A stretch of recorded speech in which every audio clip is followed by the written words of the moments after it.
బాబు చేసిన అప్పులు 70,000 కోట్లు. ఏపీలో టీడీపీ కూటమి ప్రభుత్వం అధికారంలోకి వచ్చి 6 నెలలైంది. ఈ 6 నెలల్లో ప్రభుత్వం చేసిన అప్పులు 70,000 కోట్ల రూపాయలు చేరుకున్నాయని శాసన మండలిలో ప్రతిపక్ష నాయకుడు బొత్స సత్యనారాయణ చెబుతున్నారు. ఇప్పటికే 67,237 కోట్ల రూపాయలను ప్రభుత్వం అప్పులు చేసిందని అన్నారు. రేపు మంగళవారం మళ్లీ 4,000 కోట్ల రూపాయల అప్పు చేయబోతున్నారని చెప్పారు. దీంతో కూటమి వచ్చాక ఏపీలో చేసిన అప్పు మొత్తం 70,000 కోట్లకు చేరుతుందని ఆయన లెక్కతో సహా చెప్పారు. ఇన్ని వేల కోట్ల అప్పులు చేస్తున్న కూటమి ప్రభుత్వం ఒక్క పెన్షన్ పెంపు తప్ప సంక్షేమ పథకాలు ఏవీ అమలు చేయడం లేదని బొత్స విమర్శించారు. అయినా 1,000 కోట్ల అప్పులు చేసి ఏం చేస్తున్నారని ఆయన నిలదీశారు. ఫెంజల్ తుఫాన్ దెబ్బతిన్న పంటలకు పరిహారం. ఫెంజల్ తుఫాన్ నేపథ్యంలో మరో 2 రోజులు అప్రమత్తంగా ఉండాలని అధికారులను ఆంధ్రప్రదేశ్ సీఎం చంద్రబాబు ఆదేశించారు.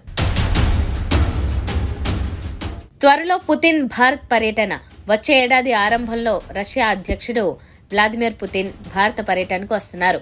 ఈ విషయాన్ని రష్యా అధ్యక్ష ఫారిన్ పాలసీ అడ్వైజర్ యూరీ యుషాకోవ్ తెలిపారు. నేడు కేబినెట్ భేటీ. సీఎం చంద్రబాబు అధ్యక్షతన ఇవాళ సచివాలయంలో మంత్రివర్గ సమావేశం జరగనుంది. ఈ భేటీలో పలు కీలక నిర్ణయాలు తీసుకునే ఛాన్స్ ఉన్నట్లు తెలుస్తోంది.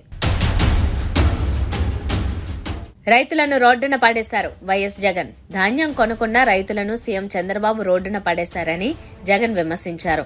తేమ శాతం సాకుగా చూపి రైతులను దోపిడీకి గురిచేస్తున్నారు. మద్దతు ధర లేక బస్తాకు 300 నుంచి 400 నష్టానికి ధాన్యం అమ్ముకోవాల్సి వస్తోంది. తుఫాను వస్తుందని 4 రోజుల ముందుగానే వాతావరణ శాఖ హెచ్చరించినా ప్రభుత్వం ధాన్యాన్ని కొనలేదు. రైతులు అవస్థలు పడుతుంటే డైవర్షన్ పాలిటిక్స్ తో సీఎం మంత్రులు కాలం గడుపుతున్నారని ట్వీట్ చేశారు.